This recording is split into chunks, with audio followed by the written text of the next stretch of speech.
हबीब खे सबा सारे कजा मुंहिंजा हाल हबीब खे मौली साहब सारे कजा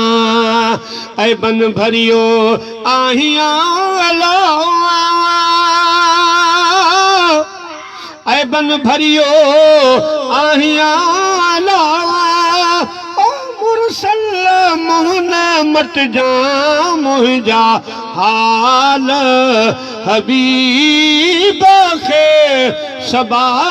सारे कजा मुंहिंजा हाल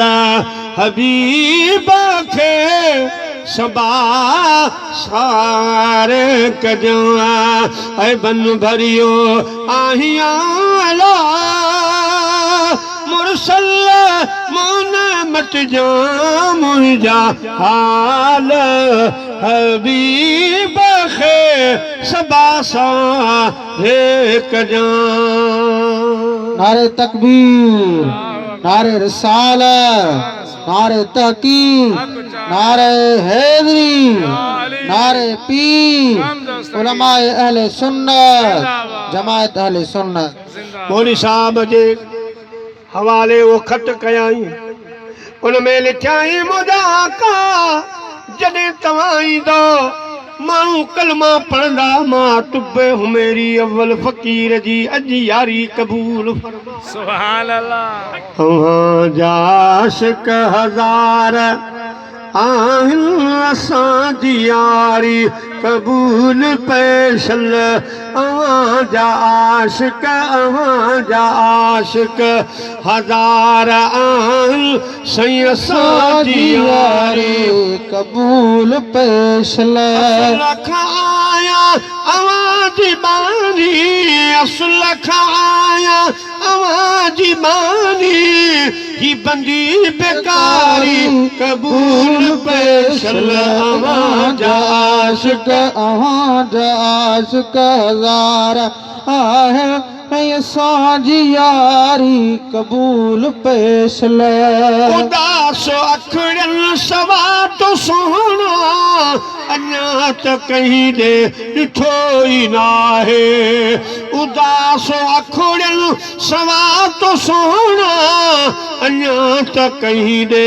ॾिठो ई नाहे छुरे झिजे पई अवां जी सिक में छुरे झिजे पई अवां जी सिक में ये दिल बेचारी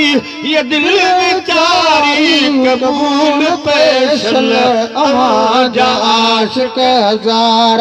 आहे असांजी यारी कबूल पेशल नसीब हिन जमायत जा नसीब हिननि चांजनि जा हबीब आहिनि अवां जे हथ में नसीब हिन जमायत जा हबीब आहिनि अवां जे हथ में बणियो कनीज़क अवां जे दर जी बणियो कनीज़क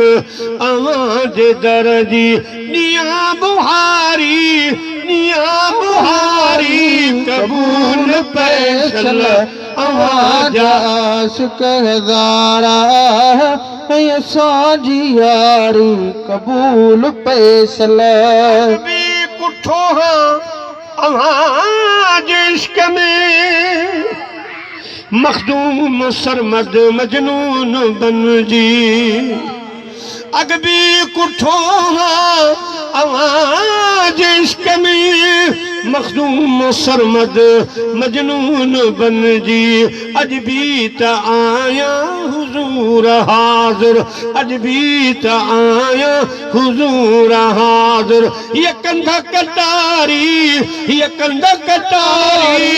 कबूल पेशल अवां जा आशिक़ हज़ार आहे असांजी यारी कबूल पे